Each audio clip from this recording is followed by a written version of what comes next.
तो हमारा 29 आर्टिकल है, उसको हमने पढ़ लिया था। आर्टिकल अभी हम शुरू करेंगे जो है 30। ठीक हो गया जी। अच्छा जी, 30 में है एडमिशन। एडमिशन डिफाइन, एडमिशन की डेफिनेशन यहाँ पे दी गई है आर्टिकल 30 के अंदर। An admission is a statement, oral or documentary, which suggests any inference as to any fact in issue or relevant fact, and which is made by any of the persons and under the circumstances hereinafter mentioned।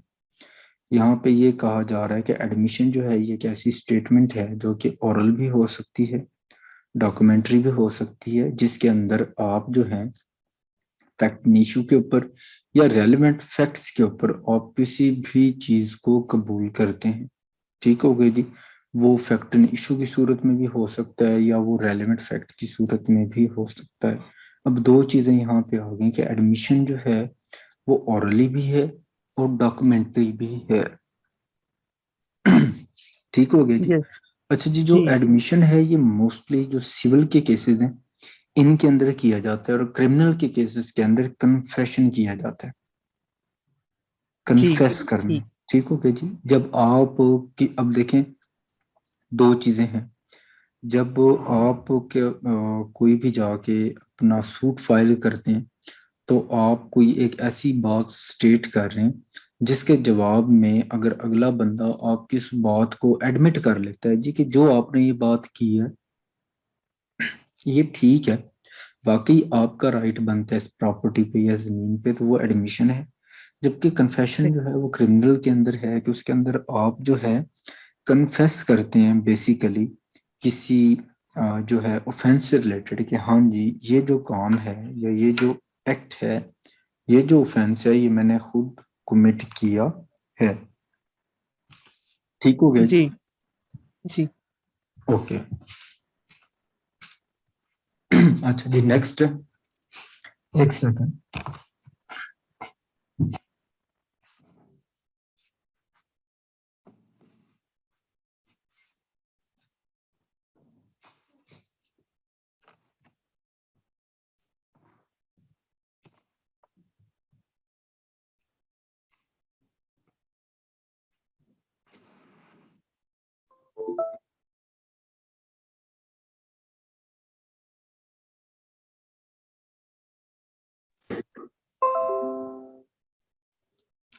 Okay. अच्छा जी, 31, admission by party to proceeding or his agent. Statements made by a party to the proceeding or by an agent to any such party whom the court regards under the circumstances of the case as expressly or impliedly authorized by him to make them और admissions। यहाँ पे कहा जा रहा है कि कौन कौन जो लोग हैं वो एडमिशन कर सकते हैं। दो लोग एडमिशन कर सकते हैं यहाँ पे। एक तो वो जो पार्टीज हैं डायरेक्टली वो कर सकती हैं। ठीक हो गया। दूसरे नंबर पे उनके जो एजेंट्स हैं वो कर सकते हैं। ठीक हो गया जी। ये दो लोग आप खुद से भी कर सकते हैं जो पार्टी टू द सूट हैं, उसके बाद जो आपके एजेंट्स हैं वो भी कर सकते हैं। ये एडमिशन जो है एक्सप्रेसली भी हो सकता है और इम्प्लाइडली भी हो सकता है। अच्छा, जब एक्सप्रेसली से मुराद यहाँ पे ये है, मेरी आवाज आ रही है सबको? जी सर, आ रही है आवाज आपकी। ओके।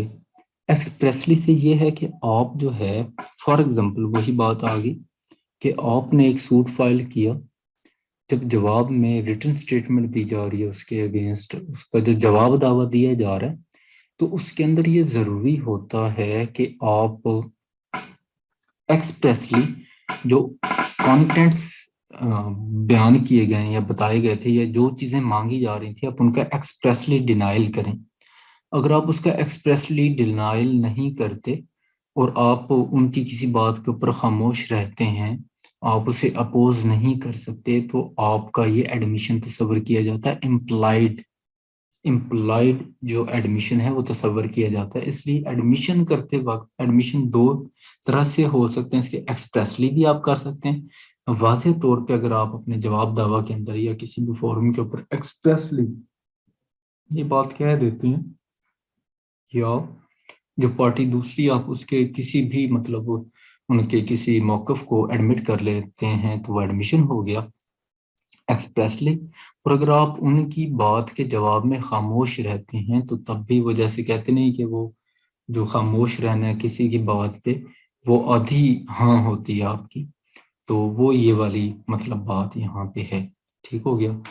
इसका जी है सब जो इसका पार्ट 2 है, ये आर्टिकल 2 है, sub article statements made by parties to suits using or sued in a representative character are not admissions unless they were made while the party making them held that character। यहाँ पे कहा जा रहा है कि ऐसी statements जो parties कर रही हैं सूट के अंदर, पार्टीज टू सूट, ऐसी पार्टी जो सूट का हिस्सा है उस सूट का, सुइंग और सूट जो सू कर रही हैं या जिनको सू किया जा रहा है इन ए रिप्रेजेंटेटिव कैरेक्टर और not admissions unless they were made while the party making them held that character.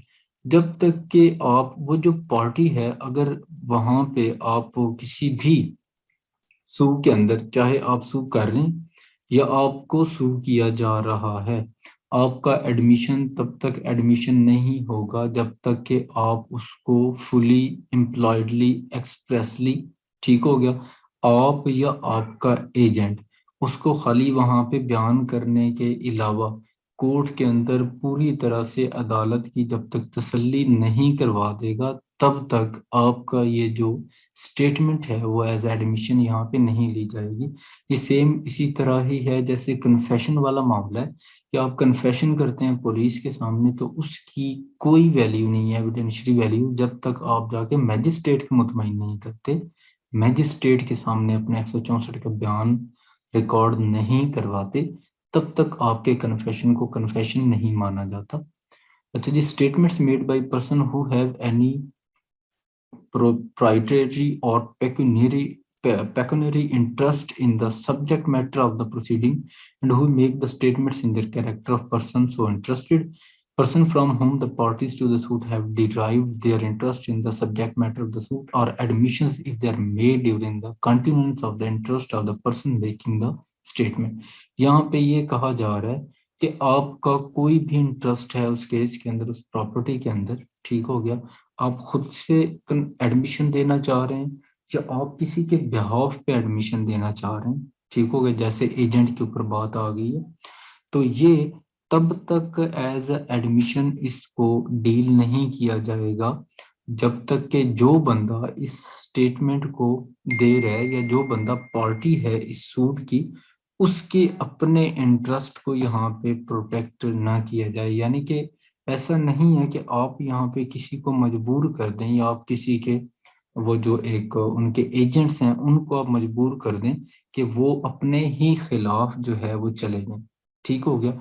ऐसी स्टेटमेंट्स के लिए आप किसी को भी मजबूर नहीं कर सकते। हाँ, आप उनसे इन स्टेटमेंट्स की, चाहे वो खुद कर रहे हैं या वो किसी के बिहाफ पे कर रहे हैं, वो किसी के एजेंट्स हैं, ठीक हो गया जी, अगर वो अपने उस इंटरेस्ट की कॉन्टिनेंस के अंदर जा रहे हैं तो तब ही वो एडमिशंस जो हैं वो एडमिशंस तस्वर होंगे। अच्छा जी, एडमिशन के अंदर भी वही चीज़ें आ जाती हैं कि इनके अंदर आप इंड्यूसमेंट नहीं कर सकते, आप थ्रेट नहीं कर सकते। सेम वो चीज़ें जो कन्फेशन के अंदर हैं वो भी यही एडमिशन के अंदर हैं कि आप ना तो इंड्यूस कर सकते हैं, आप ना ही थ्रेट कर सकते हैं, आप डरा धमका के कोई भी एडमिशन यहाँ पे नहीं ले सकते। नेक्स्ट आर्टिकल है हमारे पास आर्टिकल 32। इसकी आगे इलस्ट्रेशंस भी हैं। Admission by person whose position must be proved as against party to sue, statements made by persons whose position or liability it is necessary to prove as against any party to the suit, or admissions if such statements would be relevant as against such persons in relation to such position or liability in a suit brought by per against them, and if they are made whilst the person making them occupy such position or is subject to such liability। यहाँ पे कहा जा रहा है कि admission के हवाले से है कि कोई भी शख्स अगर किसी दूसरे शख्स के खिलाफ एडमिशन किसी बात का करना चाह रहा है और वो एक ऐसी पोजीशन के ऊपर था या उसके ऊपर एक ऐसी जिम्मेदारी थी जो कि वाकई उस शख्स से रिलेटेड थी जो पार्टी टू द सूट है, ठीक हो गया। आप दूसरे फ्रीक, मतलब दूसरे फ्रीक से मुराद ये है कि आप किसी ऐसी पोजीशन पे थे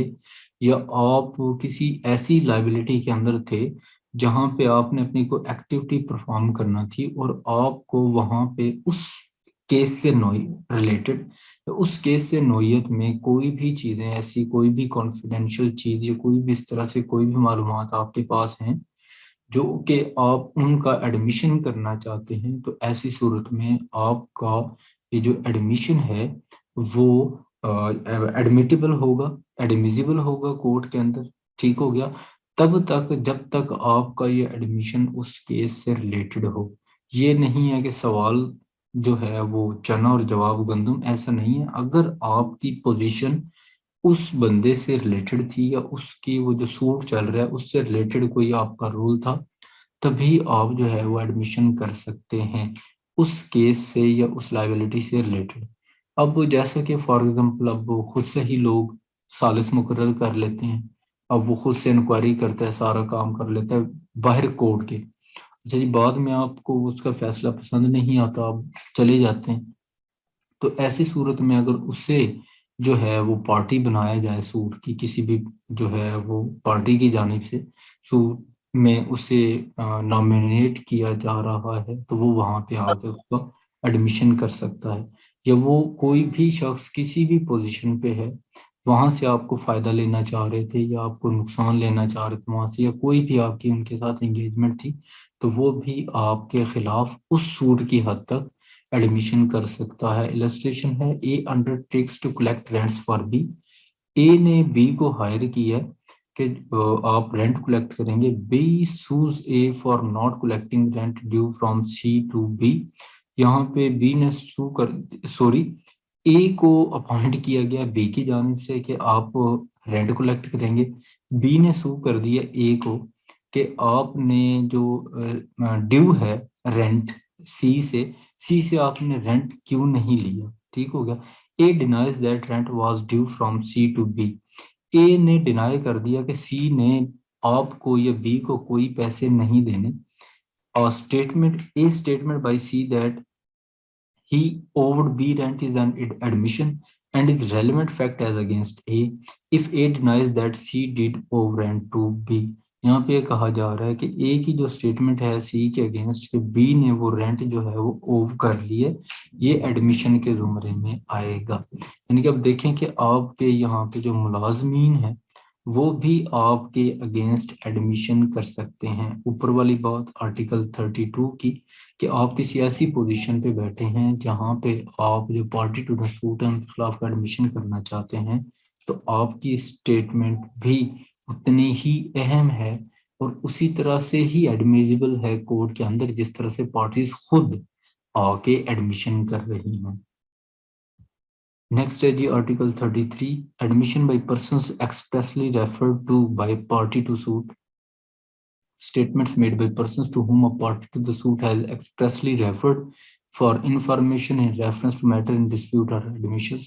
यहाँ पे ये है कि अगर पार्टीज एक्सप्रेसली रेफर कर रही हैं किसी दूसरी पार्टी को उस सूट के अंदर, आप किसी को किसी इंफॉर्मेशन के हवाले से रेफर कर रहे हैं, आप किसी को किसी के नॉलेज के हवाले से उस सूट के अंदर रेफर कर रहे हैं, तो ऐसी सूरत में वो अगर आके उसको जो है एडमिट करते हैं किसी भी उस मैटर के ऊपर जिसमें उनको इन्वॉल्व किया जा रहा है या उनको दावत दी जा रही है कि वो आके हकीकत बताएं, तो ऐसी सूरत में अगर वो कोई बात जो है वो मानते हैं तो ये एडमिशन के जुमरे में आएगी। अच्छा जी, यहाँ पे मैं आप लोगों को एक मोबाइल अभी बज रहा था तो मैंने देखा एक न्यूज़ आई है, हुकूमत ने महंगाई में पिसी आवाम पर पेट्रोल बम गिरा दिया, फी लीटर कीमत में 30 रुपए का इजाफा। चलें जी, माशाल्लाह सबको मुबारक हो, और ये बड़ा ही अच्छा काम हो गया। पहले ही सर इतनी परेशानी बढ़ गई है, अभी और ज्यादा। कोई बात नहीं है, तो फिर अब ये तो होगा। यकीन करें, 30 रुपए। सर डीजल भी बढ़ा है कि सिर्फ पेट्रोल सर? ये यार डीजल भी बड़ा होगा, मिट्टी का तेल भी बड़ा होगा, फिलहाल तो चूंकि पेट्रोल से हम डायरेक्टली अफेक्टिंग है, तो अच्छा डीजल प्राइसेस भी इंक्रीज हो गए हैं जी, 30 रुपए। और ये रात 12 बजे से जनाब लागू हो जाएंगे। अगर किसी के पास गाड़ी है तो वो अभी जाके टैंकी फुल करवा लें, लेकिन इन लोगों ने अब देना नहीं है। क्योंकि जिसके पास फॉर एग्जाम्पल 1 लाख लीटर का स्टॉक है, कि पंप पे 2-4 लाख लीटर तो आम पड़े होते हैं, 1 लाख का भी स्टॉक है, तो 30 के साथ ज़रब में 30 रुपए के 30 लाख रुपए उसे 4 घंटों में बच जाएगा। चलें, अब तो महंगाई वैसे भी की सर वैसे भी सर टैंकी कब तक चलती है सर? 2 दिन 3 दिन। हाँ, ये आपकी बात वाकई जो है ना ठीक है। बहरहाल ये इंतहाई जुल्म हुआ है। खैर कोई मुनासिब बात तो ये नहीं है, लेकिन ये होना ही था। इंटरनेशनल प्राइसेस वाकई अप चल रही हैं। तो लेकिन मसला ये है कि असल में ना, जब हम पॉलिटिक्स करते हैं तो हम रियलिटीज को मद्देनजर नहीं रखते। अब खान साहब ने 150 पे रोका हुआ था, तो यही लोग तनकीद कर रहे थे कि खान साहब जब हुकूमत में आए कि खान साहब सस्ता बेचते रहे हैं। हुकूमत में आने से पहले तनकीद करते थे कि खान साहब ने महंगा महंगा तेल बेच रहे हैं। अच्छा चलें, खैर बात कहीं और निकल गई। 33 आर्टिकल का इलस्ट्रेशन हम देखेंगे। The question is whether a horse sold by A to B is sound. यहाँ पे क्वेश्चन आया कि क्या ये घोड़ा जो है ये बिका है ए को बी से। ठीक हो गया। A says to B go and ask C. A ने बी को कहा कि जाओ जी और जाके सी से पूछो, सी नोज ऑल अबाउट इट। सी को पता है जी कि घोड़ा बिक रहा है या नहीं बिक रहा, ये बिका है या नहीं बिका। सी स्टेटमेंट इज एन एडमिशन। अब देखें ऊपर वाली बात आ गई आर्टिकल 33 वाली, कि जब भी आप किसी इंफॉर्मेशन के लिए आप किसी को रेफर करते हैं तो ऐसी सूरत में उसकी जो बात है वो भी एडमिशन के जुमरे में आती है। इलस्ट्रेशन में उसने समझा दिया कि घोड़े की बात हुई।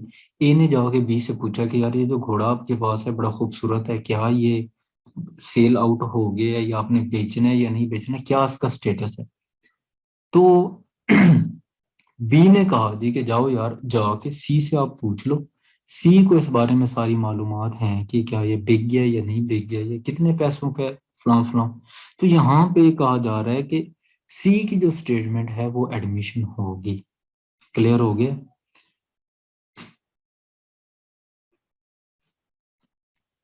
क्लियर है यहाँ तक? जी सर क्लियर।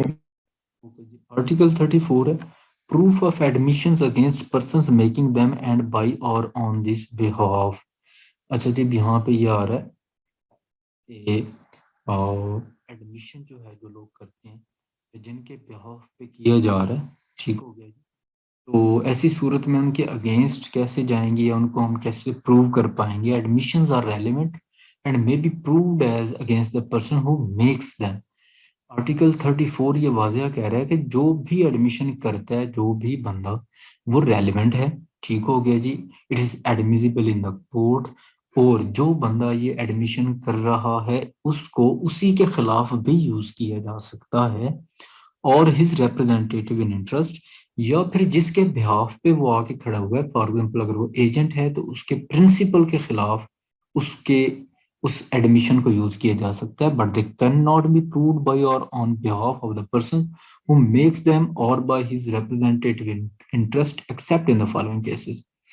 अब यहाँ पे जी थोड़ी सी मतलब बात इसने की है आर्टिकल 34 के अंदर, कि एडमिशन एक तो रेलिवेंट है, एडमिजिबल है कोर्ट के अंदर, और उसके बाद जिस तरह से आपका क्रिमिनल केस के अंदर कन्फेशन आप करते हैं जी कि देखें ये कत्ल मैंने किया, तो इसको आपके खिलाफ इस्तेमाल किया जा सकता है, तो इसी तरह एडमिशन को भी आपके खिलाफ इस्तेमाल किया जा सकता है। ठीक है। लेकिन हाँ, यहाँ पे ये भी है कि आपका एजेंट है, आपके बिहाफ पे जाके कुछ ने एडमिशन किया तो तब भी आपके खिलाफ वो एडमिशन इस्तेमाल हो सकता है। पर जो वो एजेंट है उससे तो उन्होंने क्या कहना है, वो तो उसके बिहाफ पे आया खड़ा है, वो तो अपनी ड्यूटी परफॉर्म कर रहा है, प्रिंसिपल के अगेंस्ट वो यूज हो सकता है। अच्छा जी, फिर यहाँ पे कुछ एक्सेप्शंस आ गई हैं कि इनके सिवा तमाम जगह पे एडमिशन आपके खिलाफ इस्तेमाल हो सकता है। ये केसेस या ये कंडीशंस या ये एक्सेप्शंस कौन कौन सी हैं, इन्हें हम देख लेते हैं। An admission may be proved by or on behalf of the person making it when it is of such a nature that if the person making it were dead, would be relevant as between third person under Article 46। यहाँ पे कहा जा रहा है कि an admission may be proved or on behalf of the person making it, कि एक admission को मे बी प्रूव्ड का यहाँ पे वर्ड यूज किया गया, शेल का वर्ड यूज नहीं किया गया, कि हाँ जी हो सकता है कि वो बंदा जो इसको एक एडमिशन कर रहा है या उसके बिहाफ पे एडमिशन कर रहा है, कोई भी पार्टी उसके बिहाफ पे एडमिशन किया जा रहा है, when it is of such a nature that if the person making it were dead, और इसके अंदर ये नेचर ये सामने आई कि वो बंदा जो कि इसको ये ऐसा एडमिशन सच एज कर रहा था उसकी डेथ हो गई हुई थी, it would be relevant as between third person under article 46। ये रेलेवेंट होगी या हो सकती थी अंडर आर्टिकल 46। आगे हम जाएंगे तो आप 46 आर्टिकल को हम पढ़ लेंगे कि क्या चीज है। सेकंड नंबर पे an admission may be proved by or on behalf of the person making it when it consists of a statement of the existence of any state of mind or body relevant or an issue made at or about the time when such state of mind or body existed and is accompanied by conduct rendering its falsehood improbable। यहाँ पे बात की जा रही थी, थोड़ा सा इसने टच दिया अनसाउंड माइंड का। मैंने आप लोगों को बताया था कि जब भी आप एडमिशन कर रहे होते हैं, कन्फेशन कर रहे होते हैं, बल्कि हम वो पढ़ के आए थे आर्टिकल 17 के अंदर कि कौन कौन से लोग हैं वो टेस्टिफाई कर सकते हैं और कौन कौन से लोग टेस्टिफाई नहीं कर सकते। तो वहां पे हमने पढ़ा था अनसाउंड माइंड का। अनसाउंड माइंडनेस वहां पे हमने दो तरह की पढ़ी थी, एक थी परमानेंट और एक थी किसी मखसूस वक्त में सामने आती थी। ठीक हो गया, मतलब जैसे बाज लोगों को वो मिर्गी का दौरा बोलते हैं, जो इस तरह करके मतलब अपने होश खो बैठते हैं, बाकी वो बिल्कुल नॉर्मल रहते हैं। तो ऐसे ही मतलब पागलपन का दौरा पड़ता है। वो बाजू का अब दो तरह के होते हैं पागल, एक बिल्कुल मतलब हर टाइम पागलपन में, कुछ होते हैं जिन पे कभी कभी असर पड़ता है। तो यहाँ पे भी वो यही बात कर रहा है कि अगर एक ऐसा एडमिशन है या किसी ऐसे शख्स की बिहाफ पे एडमिशन किया जा रहा है जो कि किसी मखसूस स्टेट ऑफ माइंड या स्टेट ऑफ बॉडी के अंदर जाके किया जाता है उस फैक्ट एंड इश्यू से रिलेटेड, तो ये रेलेवेंट होगा तब जब वो बिल्कुल ठीक बॉडी या ठीक माइंड के अंदर वो फिर रहा होगा। अगर वो तब उस एडमिशन को करेगा तो तब वो रेलेवेंट है। फॉर एग्जांपल, अगर वो बंदा अनसाउंड माइंड था तब जब उसने एडमिशन किया तो ये एडमिजिबल नहीं होगा। जब वो बिल्कुल रिलैक्स होगा, बिल्कुल ठीक होगा, उसके ऊपर ऐसा कुछ भी नहीं होगा, तब वो उसका जो भी एडमिशन है अगर वो खुद कर रहा है या किसी के बिहाफ पे कर रहा है यानी कि किसी का एजेंट बन के आया हुआ, तब जो है वो उसका एक्सेप्टेबल होगा और एडमिसिबल भी होगा। अच्छा जी, इसकी इलस्ट्रेशन हम देख लेते हैं। इलस्ट्रेशन ए है, the question between A and B is whether a certain deed or is not forged. ठीक हो गया जी, ए और बी के माबैन तनाज़ा इस बात पे उठा कि कुछ सर्टेन डीड है, कोई स्टाम्प पेपर उनके पास पड़ा हुआ है, कोई भी डीड उनके पास है, कि क्या ये असली है या नकली है। ठीक हो गया जी। A, Mister A affirms that it is genuine, B that it is forged. A जो है उसे यकीन है कि यार ये जेन्युइन है, बी कहता है नहीं ये दो नंबर है, ये खुद से बयान की बनाई गई है, ये फोर्ज्ड डीड है। A may prove a statement of B that the deed is genuine.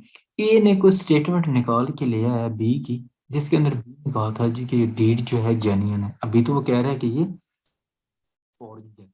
And B may prove a statement by A that the deed is forged. और जो बी है उसे प्रूव ये करना होगा कि ये जो डीड है ए के पास जो है ये फोर्ज है, but A can not prove a statement by himself that the deed is genuine, nor can B prove a statement by himself that the deed is forged. यहाँ पे कहा जा रहा है कि ए खुद से ही प्रूव अपने ही स्टेटमेंट के जरिए से नहीं कर सकता कि डीड जेन्युइन है, ना ही बी के कहने से कि ये जो डीड है ये फोर्ज्ड है, ये फोर्ज्ड बन जाती है। यानी कि यहाँ पे कहा जा रहा है कि अगर आप एक चीज के ऊपर अपने एक मौकफ के ऊपर खुद से ही कोई बात घड़ रहे हैं या खुद से ही एडमिशन की सूरत में आप कोई भी बात बयान कर रहे हैं, तो ये जरूरी नहीं है कि उसे सच मान लिया जाए। फॉर एग्जाम्पल, जैसे ये ए और बी के माबैन झगड़ा हुआ, ए कहता था ये ठीक है ये जो डीड है, बी कहता था फोर्ज्ड है, तो अब न ए की भी नहीं मानी जा सकती, बी की भी नहीं मानी जा सकती तब तक जब तक कि वो इन अपनी अपनी इन इन बातों के हकाइक सामने ना ले आए, अपनी इन बातों के जो एक सबूत हैं वो सामने ना ले आए। यहाँ पे बी इलस्ट्रेशन है, Mister A the captain of a ship is tried for casting her away. A के ऊपर जो है वो कॉस्टिंग का जो है वो कोई इल्जाम लग गया और ये जो है कैप्टन है किसी शिप के। Evidence is given to show that the ship was taken out of her proper course. Evidence जो है ये दिया जा रहा है जी, और वो ये शो कर रहा है कि जो मखसूस एक रास्ता था उस रास्ते से शिप हटी है। ठीक हो गया, वो उसे कहीं दूर ले गया, उस रास्ते से जिस रास्ते से उसने जाना था, जिस रास्ते से गुजरती थी वो। A produces a book kept by him in the ordinary course of his business, showing observations alike to have been taken by him from day to day, and indicating that the ship was not taken out of her proper course. यहाँ पे एक ही आदत थी, ये जो ship का एक वो था, कप्तान था, वो एक अपने पास एक बुक रखा करता था, नोटबुक रखा करता था, जिसके अंदर वो सारे दिन की कारगुजारी लिखता था कि आज ये हुआ, ये हुआ, ये हुआ।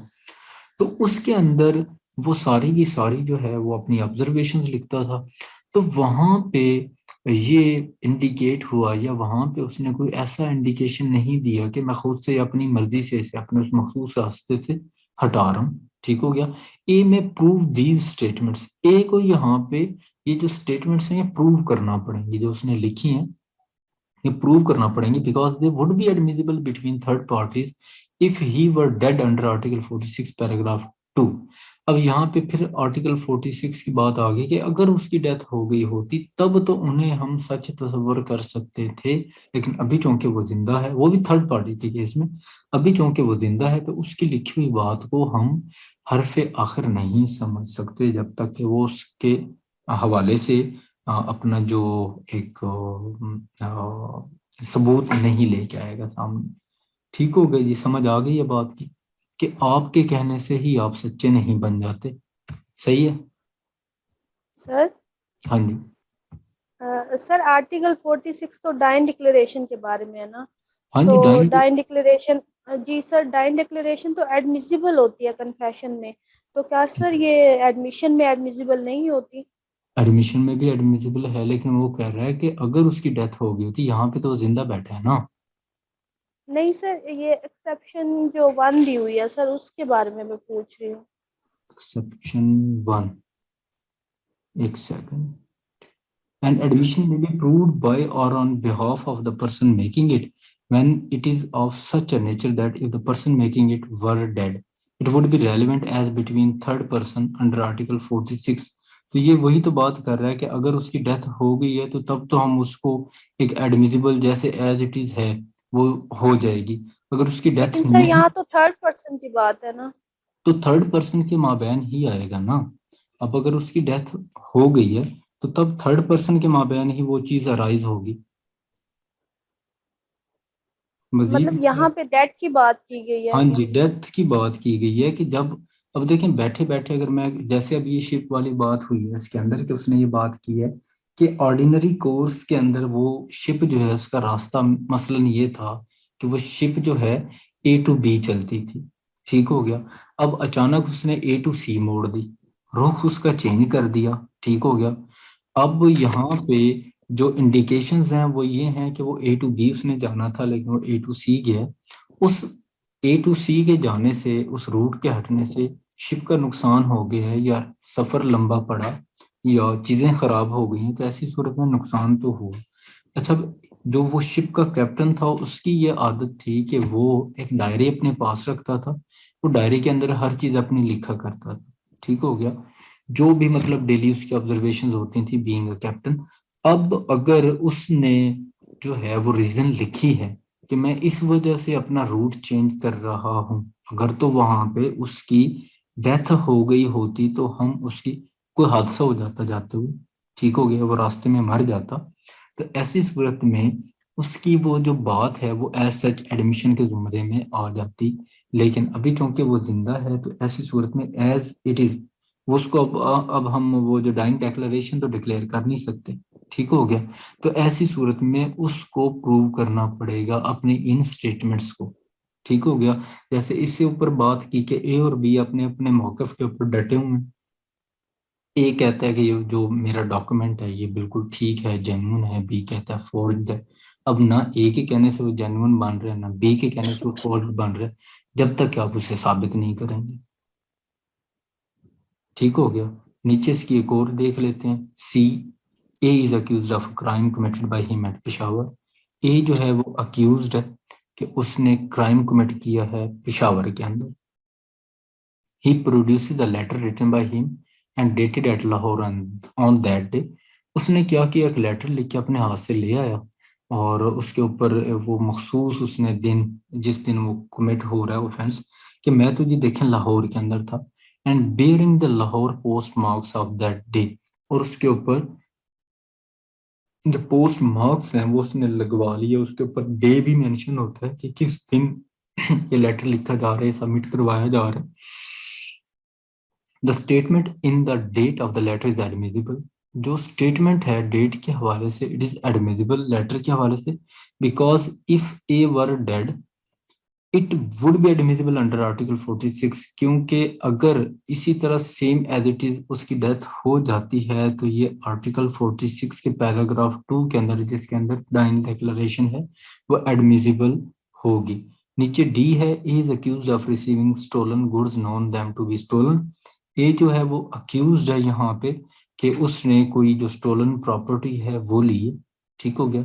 ही offers to prove that he refuse to sell them below their value, उसने ये ऑफर की कि मैं प्रूव कर सकता हूँ कि मैंने रिफ्यूज किया था इन जो एक गुड्स हैं इनको उस वैल्यू से नीचे सेल आउट करने में या परचेज आउट करने में। ए may prove this statement though they are admissible because they are explanatory of conduct influenced by fact in issue। ठीक हो गया। यहाँ पे ये कहा जा रहा है जी कि मिस्टर ए की जो ये स्टेटमेंट है ये एडमिसिबल हो सकती है जब वो इस हवाले से अपनी कंप्लीट एक्सप्लेनेशन दे दे, ठीक हो गया जी, कि वो फैक्ट्स इन इशू जो सामने आ रहे हैं कि वाकई ये एक तो है कि स्टोलन प्रॉपर्टी है, दूसरा ये है कि क्या वो उसकी जो ओरिजिनल वैल्यू है उससे कम में ली गई है जानबूझ के। क्योंकि अब देखें, अगर आपको इल्म होगा कि स्टोलन प्रॉपर्टी है तो आप 10 रुपए वाली चीज 2 रुपए की लेंगे, ठीक है। अगर आप ये जो मिस्टर ए है ये प्रूव कर देता है कि मैंने 10 रुपए वाली चीज 10 रुपए में ही ली है, और इसी वजह से आप लोग ये जो है तसव्वुर कर लें कि अगर मुझे ये इल्म होता है कि स्टोलन प्रॉपर्टी है तो मैं 2 रुपए में क्यों ना लेता, मैं फिर 10 रुपए क्यों देता उसके। तो आप लोग ये अज्यूम कर लें कि मुझे इल्म नहीं था, तो यहाँ तक इसकी डॉक्यूमेंट्स माने जाते हैं। ठीक है, ठीक है। देखिए वही बात होगी, असल सवाल जो है वो यही है, प्राइमरी एविडेंस कौन से हैं और सेकेंडरी। आपकी बात एग्जिबिट और मार्क के हवाले से बिल्कुल ठीक है, यानी कि यहाँ पे प्राइमरी एविडेंस से मुराद वो ओरिजिनल डॉक्यूमेंट्स हैं या वो ओरिजिनल आपके पास जो सबूत हैं या कंटेंट्स हैं डॉक्यूमेंट्स के, वो जो हैं ये प्राइमरी एविडेंस के ऊपर फॉलो करते हैं। इन प्राइमरी एविडेंसेस को प्रूव करने के लिए जो आप बाद में अपनी गवाही लेके आते हैं वो सेकेंडरी एविडेंस के अंदर फॉल करती है। जो कंटेंट्स को प्रूव करती है उस डॉक्यूमेंट्स के, वो सेकेंडरी एविडेंस के अंदर फॉल करती है। सर यही होता है ना सर, अगर फर्ज किया आप किसी भी दावे के अंदर इंतकाल फर्ज किया पेश करते हैं, हाँ फिर जी, उसके बाद जब आप गवाहियां देने जाते हैं तो फोकस जो आपका गवाह होता है वो आप हमेशा पढ़ाते भी ये है कि भाई इंतकाल के मुतलका सवाल जब भी पूछते हैं तो वो इस तरह मुतलका जवाब दे, वो फिर सेकंड एविडेंस हो गया ना हाँ अपना। जी, वो सेकेंडरी एविडेंस है आपका। जब भी आप अपना प्राइमरी एविडेंस वो डॉक्यूमेंट हो गया, वो कोई भी अहम आपका कोई कंटेंट हो गया डॉक्यूमेंट का, वो आपका प्राइमरी एविडेंस है। उस प्राइमरी एविडेंस को जब भी आप साबित करने के लिए कोई गवाही लेके आते हैं वो सेकेंडरी एविडेंस के जुमरे में आती है। हो गया। सर प्राइमरी एविडेंस डॉक्यूमेंट्स ही होंगे? हाँ जी, ओरिजिनल डॉक्यूमेंट्स आपके जो हैं, ओरिजिनल डीड्स आप। सर इसके अलावा जैसे हम जैसे अभी भाई कहते हैं कि जो गवाही देने के लिए जाते हैं तो सर हाँ वो जी, प्राइमरी एविडेंस नहीं होंगे, सिर्फ हाँ जी, वो डॉक्यूमेंट्स ही सेकेंडरी, होंगे जो रिटन फॉर्म में। हाँ जी, वो सेकेंडरी के अंदर फॉल करेंगे।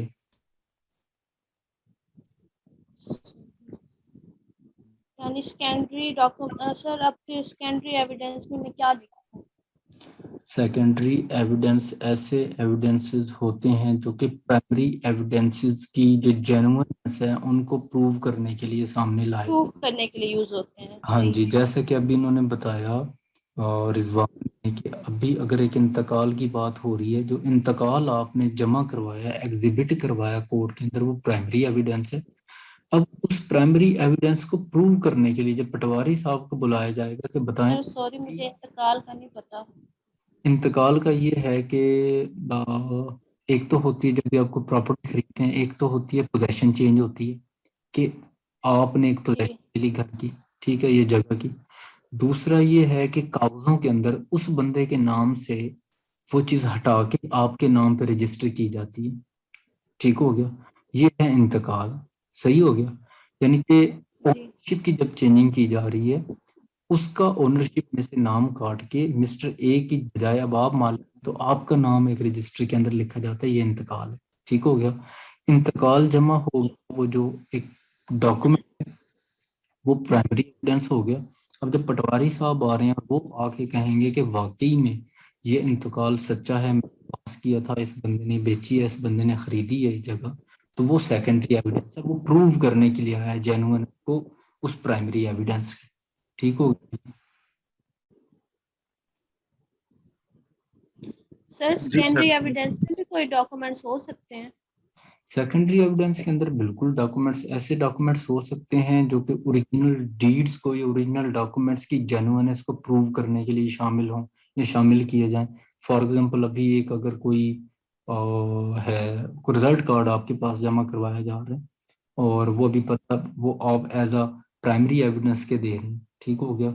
अब अगर वहाँ पे आप बोर्ड से जाके उसकी जेन्युइननेस के हवाले से लिखवा के ले आते हैं कि वाकई ये जो डॉक्यूमेंट इसके पास है ये ओरिजिनल है, तो सेकेंडरी एविडेंस के अंदर फॉल कर जाएगा। अब जो कोर्ट है वो उस बंदे को, जो बंदा आपको लिख के देगा, उसको भी बुलाएगी कि हाँ जी आपने ये लिख के दिया या नहीं दिया। तो वो ऐसी सूरत में चेक करते हैं तो तब वो भी सेकेंडरी एविडेंस के अंदर फॉल करेगा।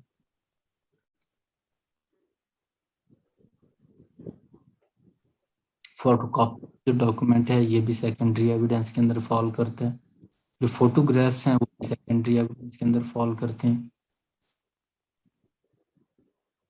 सिंपली प्राइमरी अच्छा एविडेंस ओरिजिनल होता है, ओरिजिनल डॉक्यूमेंट जो कि कोर्ट के अंदर इंस्पेक्शन के लिए पेश किया जाता है, जबकि सेकेंडरी एविडेंस के अंदर वो डॉक्यूमेंट है जो ओरिजिनल नहीं, ठीक हो गया, बल्कि उसकी जो जेन्युइननेस, जो प्राइमरी एविडेंस की जेन्युइननेस के तौर पे या उसको अपोज करने के लिए अगर कोई चीज़ शामिल की जा रही है तो ऐसी सूरत में वो सेकेंडरी एविडेंस के अंदर फॉल करेगा। मजीद आगे जाके इसको एक डिटेल्ड जो एक 4 मिनट का मैं आप लोगों के साथ शेयर कर दूंगा, जी ठीक हो गया जी। नेक्स्ट आर्टिकल जी हमारे पास article 37, confession caused by inducement, threat और promise when irrelevant in criminal proceedings.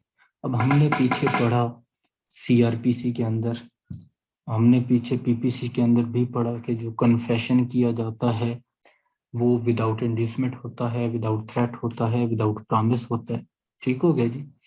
अच्छा जी, ये जो कन्फेशन है कब इरेलीवेंट होता है क्रिमिनल प्रोसीडिंग्स के अंदर और कब रेलेवेंट होता है, मैं सिंपल सी बात आपको बता दूं कि कन्फेशन क्रिमिनल प्रोसीडिंग्स के अंदर अगर उसके अंदर इंड्यूसमेंट हो, उसके अंदर आपको थ्रेट करके कन्फेशन करवाया जा रहा हो या कोई फ्यूचर प्रॉमिस करके करवाया जा रहा हो कि ठीक है जी आप कन्फेशन करें हम आपको छोड़ देंगे, तो ऐसी सूरत में ये जो कन्फेशन है ये इरेलीवेंट होगा। इसकी in the I of law कोई एविडेंशियरी वैल्यू नहीं होगी, ठीक हो गया। जो कन्फेशन विदाउट एनी इंड्यूसमेंट होगा, विदाउट एनी थ्रेट होगा, विदाउट एनी प्रॉमिस होगा, तो ये कन्फेशन रेलिवेंट होगा and it is admissible in the court of law और कोर्ट ऑफ जस्टिस, ठीक हो गया जी। ये सिंपल थोड़ा सा कन्फेशन के हवाले से है। Article 37, article 38, confession to police officer not to be proved simply, no confession made to a police officer shall be proved as against a person accused of any offense।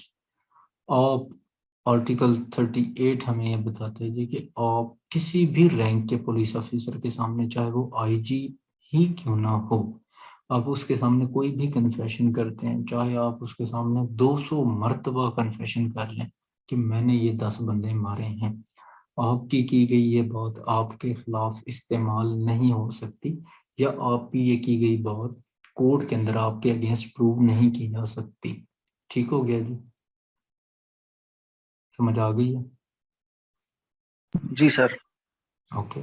Article 39, confession by accused while in custody of police not to be proved against him subject to Article 10, no confession made by any person whilst he is in the custody of a police officer unless it be made in the immediate presence of a magistrate shall be proved as against.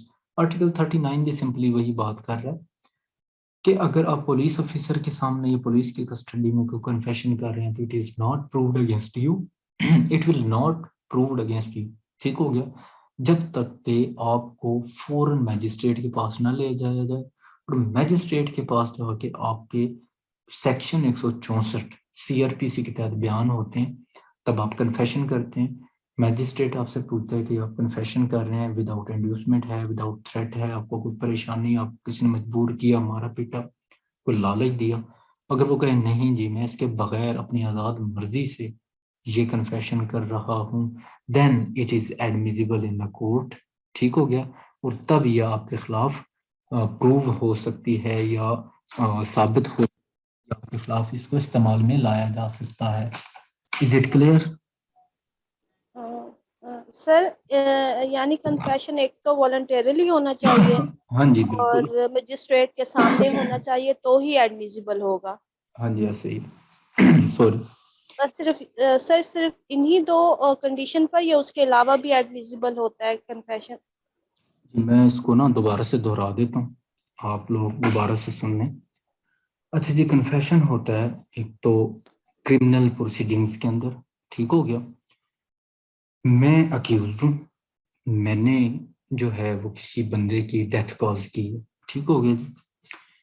मुझे police वाले मारते हैं या मुझे police वाले threat करते हैं कि यार आपने कत्ल किया है, आप ये मानो, अदरवाइज हम आपके घर वालों को मार देंगे बिलफर्ज। ठीक हो गया?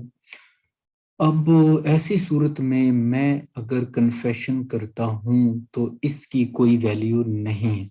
ठीक हो गया? सबसे पहला जो आर्टिकल 38 है क्यूएसओ का, वो हमें ये बताता है कि आप चाहे कितने ही बड़े मुजरिम क्यों नहीं है और आप कितना ही बड़ा कन्फेशन क्यों नहीं कर रहे, पुलिस के सामने, पुलिस ऑफिसर के सामने, पुलिस की कस्टडी में, आप चाहे वहां पे पुलिस वालों के सामने ये ढोल बजा के ऐलान कर दें कि मैंने ये 200 बंदे मारे हैं, तो ये आपकी स्टेटमेंट आपके खिलाफ इस्तेमाल नहीं हो सकती। आपकी इस स्टेटमेंट पे आपको सजाए मौत नहीं हो सकती कि आपने पुलिस के सामने ये कन्फेस किया कि मैंने 200 बंदे मारे हैं। ठीक हो गया जी? अच्छा जी, कब आपका कन्फेशन आपके खिलाफ इस्तेमाल हो सकता है? सिर्फ एक सूरत में, जब आप मैजिस्ट्रेट के सामने जाके अपना बयान कलमबंद करवाते हैं कि हाँ जी मैं हूं तौसीफ जावेद, मैंने इन 10 बंदों को कत्ल किया, मैं बगैर किसी वजह के, बगैर किसी इंड्यूसमेंट के, किसी थ्रेट के, अपनी आज़ाद मर्जी से, आज़ाद मर्जी से, अपनी आज़ाद मर्जी से ये कन्फेशन कर रहा हूँ कि मैंने इन बंदों को कत्ल किया था। ऐसी सूरत में ये कन्फेशन मेरे खिलाफ इस्तेमाल होगा और इस वर्डिंग के, इस कन्फेशन के बिहाफ पे मुझे सजा होगी। ठीक हो गया? अब कन्फेशन कैसा होना चाहिए? वॉलंटरीली होना चाहिए। कन्फेशन कैसा होना चाहिए? विदाउट इंड्यूसमेंट के होना चाहिए, विदाउट थ्रेट होना चाहिए, विदाउट एनी रिवार्ड के होना चाहिए। यानी कि कन्फेशन के अंदर बिल्कुल किसी किस्म की इंड्यूसमेंट, थ्रेट, कोई रिवॉर्ड, कोई चीज भी शामिल नहीं हो सकती या नहीं होनी चाहिए। Is it clear? जी सर। सर अगर सपोज मैंने किसी को कत्ल किया और उस कत्ल की वीडियो कोई बना ले तो सर वो भी एज अ कन्फेशन मेरे खिलाफ यूज हो सकती है? फिर कन्फेशन आप खुद करते हैं सिंपली। ठीक हो गया? वो आपके खिलाफ एविडेंस तो है, कन्फेशन तो नहीं है ना। कन्फेशन तो आपने, जब आपने ये कहना है कि मैंने मारा है तब ये कन्फेशन है। कोई बंदा आके अगर कह रहा है ये वीडियो इसने मारा, वो आपके खिलाफ एविडेंस तो हो सकता है, कन्फेशन तो नहीं है ना। अब देखें एडमिशन कौन लोग करते हैं, हम ऊपर पढ़ के आए, एडमिशन 2 लोग कर रहे थे, या आप खुद कर रहे थे या आपका एजेंट कर रहा था। इसी इसी तरह कन्फेशन जो है ये भी आप ही करते हैं, आपने करना है, आपने कहना है मैंने मारा है, ये कन्फेशन है। कन्फेस करना किसी चीज को, कन्फेस करना किसी चीज को, कबूल करना कि हाँ मैंने ये काम किया। तो आपके बिहाफ पे तो नहीं कोई जाके कह सकता कि ये वीडियो है, ये सीसीटीवी फुटेज है, इसने बंदे को मारा है। आपने तो नहीं कहा कि मैंने मारा है, वो कह रहा है, वो साबित करेगा, वो एविडेंस लेके आएगा, वो वीडियो जो उसके पास है वो अदालत में पेश करेगा, अदालत फैसला करेगी। हाँ, मैं कहता हूँ मैंने मारा, तब तो बात ही खत्म होगी। जी, जी सर। समझ आ गई अब? जी जी। कोई और चीज रह गई हो इस हवाले से? नहीं सर, सर अभी आगे पढ़ेंगे तो फिर। चलें, कोई इशू नहीं। ओके, नेक्स्ट है जी हमारे पास article 40, how much of information receive from accuse may be prove. यहाँ पे कहा जा रहा है कि कितनी लिमिट है कि अक्यूज से अगर आपको कितनी इंफॉर्मेशन मिल रही है तो वो आप उसके खिलाफ यूज कर सकते हैं। When any fact is deposed to as discovered in consequence of information received from a person accused of any offense in the custody of a police officer, so much of such information, whether it amounts to a confession or not, as relates distinctly to the fact thereby discovered, may be proved। यहाँ पे कहा जा रहा है जी कि कितनी information जो है अगर आपको अक्यूज से मिल रही है तो वो साबित हो सकती है। जब भी किसी फैक्ट के हवाले से कोई बात आपने इन्वेस्टिगेशन की, वहां से आपको अक्यूज से बातों बातों में कोई इंफॉर्मेशन मिली है, ठीक हो गया जी। आप कस्टडी में थे पुलिस ऑफिसर की, वो जितनी भी इंफॉर्मेशन है, चाहे बहुत ज्यादा है चाहे बहुत कम है, अगर ये कन्फेशन के जुमरे में आती है या नहीं आती है, आपको उसको रिलेट करना पड़ेगा उसकी बात को, और तब उस फैक्ट के साथ जिस फैक्ट पे आपने उसको रोका हुआ है, तब आप जाके उस अपनी जो आपकी डिस्कवरी है आप कोर्ट के अंदर वो जैसे इन्वेस्टिगेशन है वो सारी की सारी लिखते हैं, ठीक होगा जी। तो चालान के ऊपर हर एक बात लिखी जाती है, लिख के वो चालान कोर्ट के अंदर जमा करवाया जाता है।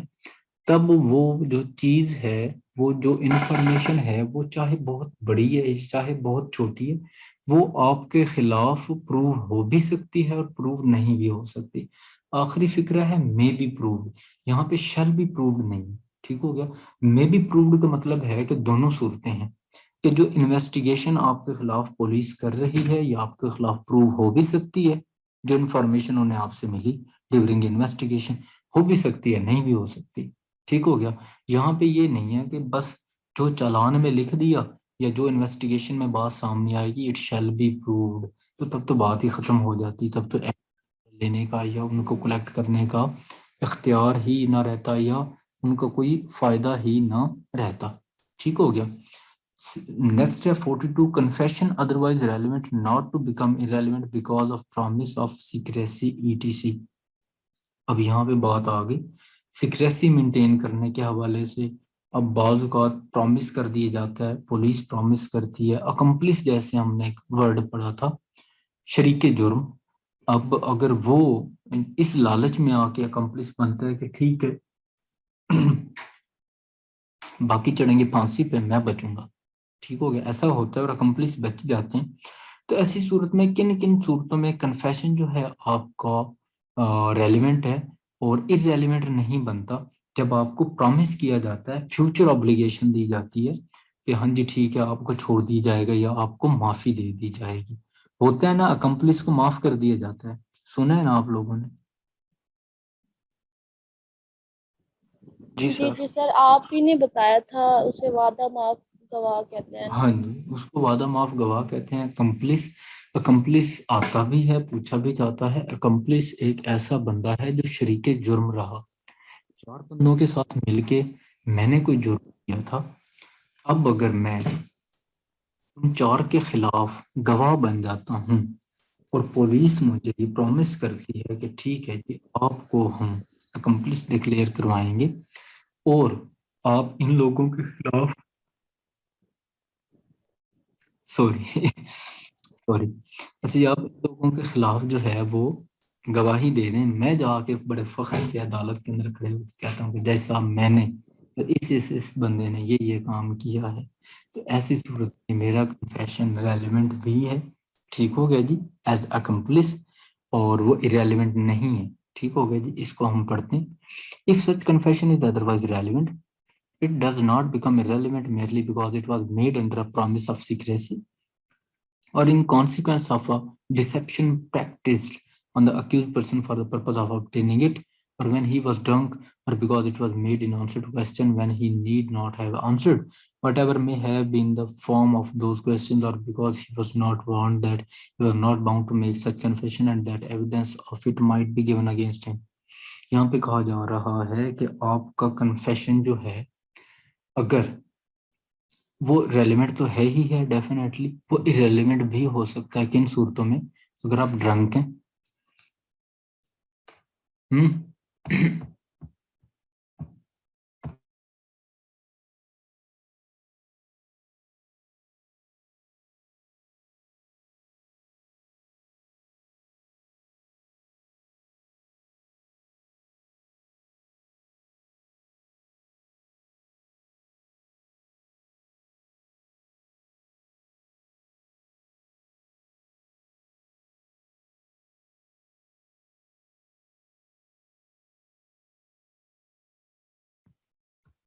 जी सॉरी, अब मेरी आवाज आ रही है? जी सर आ रही है। ओके, अच्छा, कन्फेशन जो है आप अगर ड्रंक हैं तब करते हैं, तब भी आपके खिलाफ इरेलीवेंट है। ठीक हो गया जी। अगर आपसे जज ये सवाल नहीं करता क्या आप ये आज़ाद मर्जी से कर रहे हैं या नहीं, आपको वार्न नहीं करता कि जनाब ये आपके खिलाफ अगर आप कन्फेशन देते हैं आपके खिलाफ यूज हो सकता है और आपको अपने इस कन्फेशन पे सजा हो सकती है, अगर ऐसा भी नहीं किया जा सकता तब भी आपका ये कन्फेशन, चाहे आपने मैजिस्ट्रेट के सामने ही क्यों ना किया हो, ये रेलिवेंट, मतलब एज सच वो रेलिवेंट था, लेकिन ये इरेलीवेंट हो जाएगा, ये रेलिवेंट नहीं रहेगा। समझ आ गई है बात की? आप ड्रंक हैं तब आपने कोई कन्फेशन किया, इरेलीवेंट है। मैजिस्ट्रेट ने आपका कन्फेशन रिकॉर्ड करते वक्त आपको वार्निंग नहीं दी, तब भी इरेलीवेंट है। ठीक हो गया? आपको इसके कॉन्सिक्वेंसेस के बारे में वार्न नहीं किया, तब भी ये इरेलीवेंट होगा। इसीलिए मैजिस्ट्रेट बड़े वाज़ेह अंदाज में पूछता है कि क्या आप ये आज़ाद मर्जी से कर रहे हैं, कोई इंड्यूसमेंट है, थ्रेट है, किसी किस्म की कोई परेशानी में कर रहे हैं, किसी किस्म की कोई दबाव में कर रहे हैं। उसके बाद वाज़ेह अल्फाज में ये बताता है, साथ लिखता भी है और अक्यूज को बोल के बताता है कि ये कन्फेशन आपके खिलाफ इस्तेमाल हो सकता है। Okay, is it clear?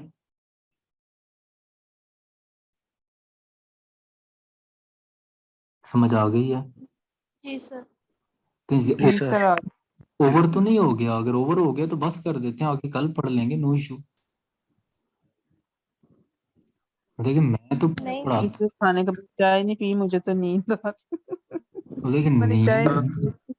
हाँ जी, सर दो ठीक है, आर्टिकल रहते हैं, पढ़ लें फिर हाँ आगे हाँ पढ़ ठीक लेंगे, है, खत्म अच्छा कर लेंगे। लेकिन हाँ जी सर, बस 44 तक कन्फेशन खत्म हो जाएगा ना? बस ठीक है, ठीक है, 45 यहाँ है तक सर, उसके बाद 40, बस ठीक है, फिर कर लेते। 42 जो है, हाँ जी 45 तक, हाँ 45। जी 42 जो है, मैं ये बता रहा था आपको कि अगर एक ऐसा कन्फेशन है जो बज़ाहिर तो आपको रेलेवेंट लग रहा है, लेकिन ये भी रेलेवेंट हो सकता है। इन सूरतों में 3 सूरतें बताई। आप ड्रंक हैं, शराब पी के गए, नशे में गए, जाकर मैजिस्ट्रेट के सामने आपने कन्फेशन किया, ये आपके खिलाफ इरेलीवेंट है, ये आपके खिलाफ प्रूव नहीं हो सकता। उसके बाद मैजिस्ट्रेट ने आपको वार्निंग नहीं दी थी कि भाई आप ये क्या कर रहे हो, इसके इस कन्फेशन के बिहाफ पे आपको फांसी की सजा हो सकती है या आपको 7 साल कैद हो सकती है। अगर उसने ये आपको नहीं था बताया तब भी ये इरेलीवेंट में चला जाएगा। ठीक हो गया? आपको वार्निंग किया तब भी आपसे पूछा नहीं, उसने अपनी तसल्ली नहीं की कि क्या ये वाकई आप जो कन्फेशन कर रहे हैं आप आज़ाद मर्जी से कर रहे हैं, बगैर किसी दबाव के कर रहे हैं, बगैर किसी लालच के कर रहे हैं, तब भी ये रेलिवेंट हो जाएगा। 42 क्लियर हो गया। 43, consideration of proved confession affecting person making it and others jointly under trial for same offense। यहाँ पे ये है कि जो कंसिडरेशन है कन्फेशन की, वो कैसे उस कन्फेशन कन्फेस करने वाले बंदे को और जो उसके साथ ट्रायल में थे, जो उसके जोड़ीदार थे, जो उसके ऑफेंस के अंदर क्राइम पार्टनर थे, उनको वो कैसे जो है ये अफेक्ट करता है। 1 मिनट में पानी पी लूं, फिर मैं आप लोगों को बताता हूँ।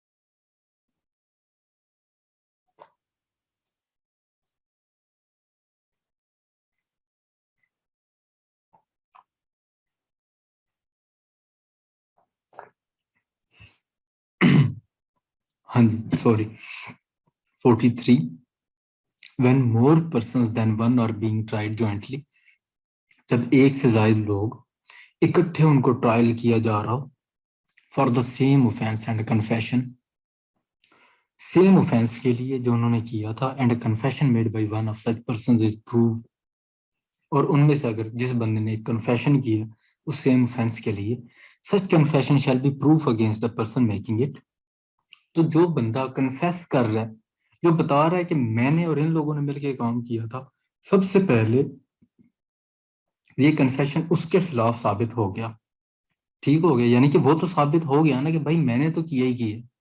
समझ आ गई बात की या नहीं आई? कि जो बंदा कन्फेशन करने वाला है उसके खिलाफ तो ये साबित हो ही हो जाता है, ठीक हो गया। अब आ गई बात दूसरों की, कि मैंने जब कहा जी कि ये लोग भी मेरे साथ थे, अब उस पे देखते हैं कि क्या ये प्रूव हुआ या नहीं हुआ। The court may take into consideration such confession as circumstantial evidence against such other person, तो ऐसी सूरत में मेरा जो एक कन्फेशन है उन दूसरों के खिलाफ, ये सर्कमस्टेंशियल एविडेंस के तौर पे कोर्ट इसको कंसिडर कर लेती है। एक्सप्लेनेशन है, offense as used in this article includes the abetment of or attempt to commit the offense। अब यहाँ पे दो बातें हैं 43 में, कि मैंने अगर कन्फेशन किया है अपने और दूसरों के खिलाफ, तो मेरे खिलाफ तो साबित हो गया कि जब मैंने खुद से मान ली कि मैंने ये काम इन लोगों के साथ मिलके किया है। जब बात आएगी दूसरों की, तो दूसरों के हवाले से कोर्ट कंसिडर करेगी चीज को, मजीद आगे देखेगी मेरी इस बात पे कि आया वाकई ये बात ठीक है या नहीं, ठीक हो गया, और मेरा ये बयान उनकी हद तक एज ए सर्कमस्टेंशियल एविडेंस के सामने आएगा। नेक्स्ट है जी 44 accused persons to be liable to cross examination, all accused persons including an accomplice shall be liable to cross examination. इसके अंदर अब दो बातें की हैं। एक तो तमाम के तमाम अक्यूज्ड पर्संस, उनके ऊपर क्रॉस एग्जामिन किया जाता है। मैं अक्यूज हूँ, मैंने कोई ऑफेंस कमिट किया है, जो मुखालिफ पार्टी का वकील है वो मेरा क्रॉस एग्जामिन करेगा, मुझसे सवाल जवाब करेगा, जिरा करेगा, क्रॉस एग्जामिनेशन जिरा करना, जिरा करेगा मेरे ऊपर, और मुझसे ये उगलवाएगा कि हाँ मैंने ये ऑफेंस कमिट किया, ये मेरी बातों से मेरी कमजोरी पकड़ेगा और उनसे साबित करेगा कि हाँ मैंने ये ऑफेंस कमिट किया। उसके साथ साथ तमाम अकम्प्लिस, शरीक के जुर्म, वादा मुआफ गवाह, उन पे भी क्रॉस एग्जामिनेशन की जाएगी। उन पे किसके वकील क्रॉस एग्जामिन करेंगे? उन पे जो मेरे साथ, जिनके खिलाफ मैं गवाही दे रहा हूँ, जिनके जो मेरे जो जिनके साथ मैंने मिलकर ऑफेंस किया था, उनके जो वकला हैं वो भी मेरे ऊपर क्रॉस एग्जामिन करेंगे फिर, कि भाई साहब एम तो नहीं मुंह था कि आपने अपने आप को बचाने के लिए वादा माफ गवाह बन गए और हम लोगों को फंसा दिए, ठीक हो गया।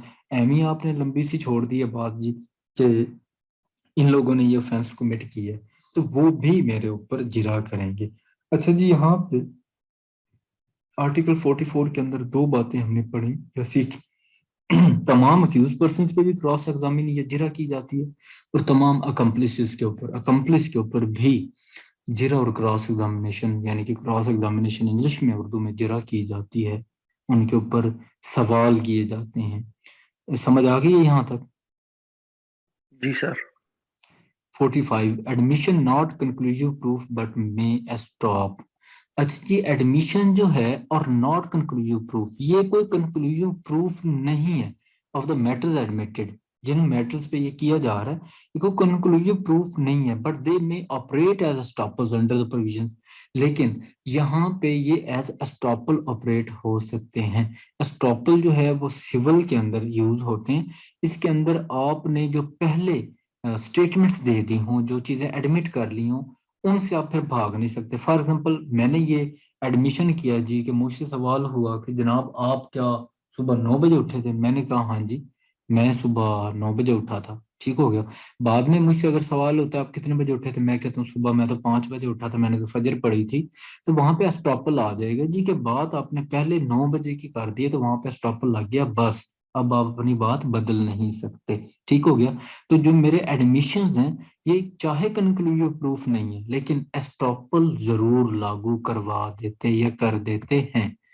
ओके, 45 हमारा ये कंप्लीट हो गया एडमिशंस का। आर्टिकल 30 टू आर्टिकल 45 इंतहाई अहम है, आसान है, दिलचस्प है, मुझे तो बड़ा दिलचस्प लगा ये। तो इंशाल्लाह इसका जो है नेक्स्ट हम 46 से को कल से इंशाल्लाह ताला हम जो है वो शुरू करेंगे। ठीक हो गया जी सब लोग? जी जी सर। ठीक हो गया सर, थैंक यू। ओके, और किसी को मसला कसीर आलम आपको समझ आई है?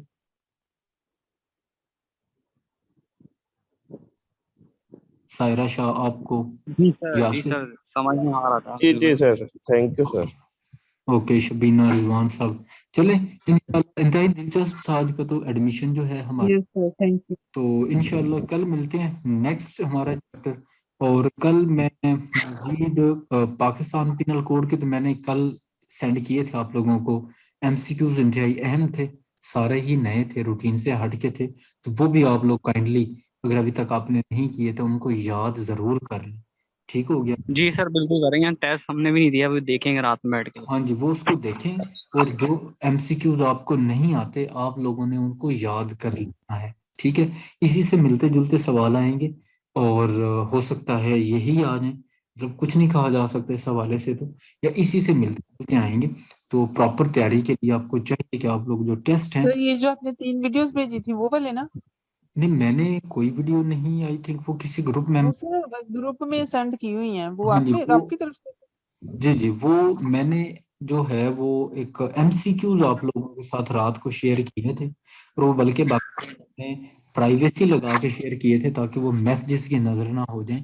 और सुबह मैंने जाके फिर वो प्राइवेसी हटाई है ताकि सब लोग एक बार उन एमसीक्यूज को देख लें। पाकिस्तान पिनल कोड का टेस्ट मैंने with answers, MCQs, yes sir. हाँ जी, 94 एमसीक्यूज मैंने शेयर कर दी हैं। नेक्स्ट, हाँ जी, आंसर के साथ ही, हाँ जी। हाँ जी, फिर वो क्यूएसओ और सीपीसी रहता है। बाकी इसके अलावा हम तकरीबन सब ही कवर हो गए। जब ये सब कवर हो जाएंगे फिर मैं मिक्स टेस्ट बना के 20-20 नंबर का हर पोर्शन से लेके वो शेयर किया करूँगा इंशाल्लाह। अभी हमारे पास टाइम है। चलें कल मिलते हैं जी इंशाल्लाह। ठीक हो गया जी इंशाल्लाह, थैंक इंशाल्लाह, यू। ओके सर, जी? थैंक यू ओके जी, सर। अल्लाह हाफिज। अल्लाह हाफिज, Good अल्लाह night. हाफिज।